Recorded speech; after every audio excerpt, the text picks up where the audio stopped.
Good morning students, welcome to my channel Dreams Make Real. बच्चों, my name is Dipali and today I am going to solve your 10th class English worksheet number 88, dated on 25th of February 2020. In this worksheet we will discuss your poem Dust of Snow and it is written by the poet Robert Frost. It is very important poem, so please read it carefully. तो बच्चों, dust of snow के बारे में आज जानेंगे जो कि Robert Frost के द्वारा लिखी गई है। अगर कोई आपसे पूछे कि डस्ट ऑफ स्नो के पोएट कौन है तो बच्चों आप लोग बताओगे रॉबर्ट फ्रोस्ट, क्योंकि ये वाला क्वेश्चन हमारा एग्ज़ाम में भी पूछ लिया जाता है कई बार। Is a brief poem that shows how human judgement on certain issues can be misleading. ये रॉबर्ट फ्रोस्ट के द्वारा लिखी गई एक छोटी सी पोयम है जो बताती है कि कभी कभी जो ह्यूमन जजमेंट है, मनुष्य के निर्णय होते हैं कुछ इशू पर लिए गए, वो कभी कभी उसको मिसलीड कर देते हैं, मतलब मिसगाइड कर देते हैं। The poet depicts the crow and the hemlock tree as a reason for his changed mood and increased optimism. तो बताया गया है, पोइट ने बताया है कि किस तरह से एक क्रो और हेमलॉक ट्री है वो एक कारण बनता है जिसके कारण पोएट का मूड चेंज हो जाता है और सडनली वो एक आशावादी ऑप्टिमिज्म बन जाते हैं। इससे पहले पोएट का मूड क्या था बच्चों? इससे पहले पोएट का मूड बहुत ही डिप्रेसिव था, वो पेसिमिस्ट थे, यानी कि निराशावादी थे। लेकिन जैसे ही वो हेमलॉक ट्री के नीचे बैठते हैं और क्रो जो है उन पर कुछ स्मॉल पार्टिकल्स ऑफ स्नो जो है वो उन पर डालता है तो सडनली पोएट का मूड चेंज हो जाता है। तो यही बताया गया है इस पोएम डस्ट ऑफ स्नो में कि the way a crow shook down on me the dust of snow from a hemlock tree has given my heart a change of mood and save some part of a day I had viewed. तो बच्चों, यही बताया गया है कि किस तरह से एक क्रो जो कि शो करता है मेरे ऊपर स्मॉल पार्टिकल्स डालता है कि चीज़ की स्नो की, और हेमलॉक ट्री के नीचे जब वो बैठा हुआ होता है और मेरा अचानक मूड जो कि मतलब निराशा में व्यतीत होने वाला था वो अचानक चेंज हो जाता है और अचानक मेरा मूड जो है हैप्पी हो जाता है और मेरा पूरा दिन जो कि मैं निराशा में व्यतीत करने वाला था वो क्या हो जाता है बच्चों? वो मेरा चेंज हो जाता है और मैं अचानक ऑप्टिमिस्ट बन जाता हूँ। तो रूड का मतलब यहाँ पर यही होता है, पछताना या शोक करना। तो यही बताया गया है कि जो मैं पछतावे में मेरा दिन जो पूरा दिन मेरा पछतावे में बीतने वाला था वो अचानक मेरा मूड चेंज हो जाता है और मैं जीवन के प्रति अचानक ऑप्टिमिस्ट हो जाता हूँ। तो बच्चों, बहुत छोटी सी ये पोएम है। चलिए, कुछ मल्टीपल क्वेश्चन हमारे दिए गए हैं, इनके आंसर मैं आपको बताती हूँ। Choose the correct options. Where was the crow sitting? ये बच्चे मैंने आपको पहले भी बता दिया है कि हेमलॉक ट्री की इस पोएम में बात की गई है, on a hemlock tree.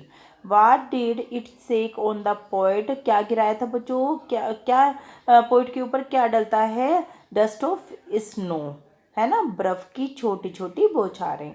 What was the poet mood in the beginning of the poem? शुरुआत में पोएम की पोएट का मूड कैसा था? डिप्रेसिव था, सोरोफुल था एंड डिजेक्टेड था, है ना। ऑप्टिमिस्ट तो था ही नहीं बच्चों, ऑप्टिमिस्ट तो वो लास्ट में हुआ था, बाद में जब वो हेमलॉक ट्री के नीचे बैठते थे। वाट चेंज द पोएट मूड? कि किस तरह से, कैसे पोएट का मूड चेंज हो गया था? The small particles of snow शोक बाय द क्रो। ठीक है, ये इसका आंसर आपका फर्स्ट रहेगा। इसका आंसर सेकंड रहेगा, फर्स्ट का सेकंड का आंसर आपका सेकंड रहेगा, थर्ड का आंसर आपका फर्स्ट रहेगा और फोर्थ का आंसर भी आप लोगों का फर्स्ट रहेगा। चलिए आगे देख लेते हैं। बच्चों, आपको पोएम समझ में आ रही होगी। Which word in the poem does not correspond to rude? मतलब रूड से कौन सा वर्ड हमारा कोरस्पॉन्ड नहीं करता? तो बच्चों, मैंने अभी आपको बताया है, रूड का मतलब होता है हमारा पछतावा करना या विलाप करना। तो कौन सा कोरस्पॉन्ड नहीं करता? रिपेंट भी करता है और बच्चों हमारा लेमेंट भी करता है। कौन सा वर्ड नहीं करता, चलिए मैं आपको बता देती। तो चलिए बच्चों, इसमें मैंने आपको बताया है रीड का मतलब पछताना, शोक करना, लिमेंट भी हमारा विलाप करना होता है, रिपेंट भी और बीमोन भी हमारा क्या होता है, शोक करना, पछतावा करना ही होता है। लेकिन रेजुविनेट का मतलब होता है फिर से कुछ नया करना। तो इसका आंसर हमारा क्या रहेगा बच्चों, फोर्थ इसका आंसर रहेगा, क्योंकि हमें ये बताना है कि कौन सा उससे मैच नहीं करता, ये ही उससे मैच नहीं करता। तो इसका आंसर आप लोगों का फोर्थ रहेगा। What is the rhyming scheme of the poem. Rhyming scheme आपको बतानी है पोएम की क्या है। देखो बच्चों, मैं आपको बता देती हूँ कि राइमिंग स्कीम क्या होती है।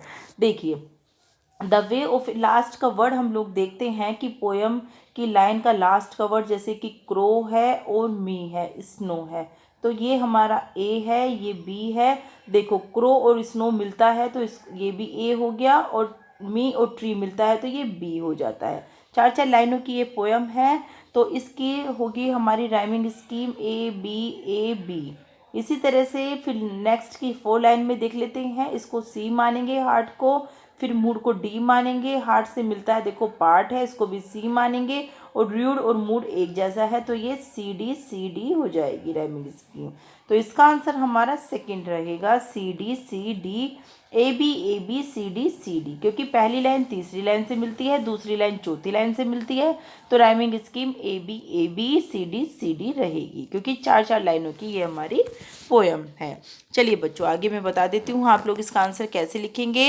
How was the poet day saved. जो कवि था उसका दिन कैसे बच गया था। जैसे ही उसने, क्रो ने क्या किया था, स्नो, बच्चों कैसे बच गया था, जैसे ही स्मॉल पार्टिकल्स ऑफ स्नो शोक बाय द क्रो पोइट के ऊपर गिरे थे तो उसका अचानक फिर वो दिन बच गया था। State any 2 words depicting the figure of speech alliteration. तो बच्चों आपको लिख देना है एलिट्रेशन और assonance. Answer the following question आपको 30 to 40 वर्ड्स में देने हैं। What is the underlying message for us in our hectic life with reference to the poem. हमें यही मैसेज दिया गया है that we should have a positive attitude, we should have a positive attitude. बच्चों आप लोगों को मेनली पोएम समझ में आने चाहिए, पोएम का पोएट समझ में आना चाहिए कौन है, ये रॉबर्ट फ्रॉस्ट के द्वारा लिखी गई है, और इस पोएम का थीम क्या है। We should have a positive attitude towards our life. ये बच्चों इस पोएम का हमारा सार रहेगा, आप इसको और बढ़ा लेना आगे। How does a simple movement prove to be very significant and save the rest of the day of the poet from beginning wasted, comment on the basis of the poem. तो बच्चों ये मैंने आपको अच्छे से समझा दिया है कि किस तरह से जो पोएट का बचा हुआ बाकी का दिन था और वो किस तरह से चेंज होता है, तो आपको ये सारा पोएम में से ही लिखना है जो मैंने आपको समझाया है। तो बच्चों वो आपको अच्छे से समझ में आ गया होगा। आप लोग अपने ये मल्टीपल क्वेश्चंस कर लेना, और साथ ही बच्चों वीडियो को लाइक और चैनल को सब्सक्राइब जरूर करना। थैंक यू बच्चों।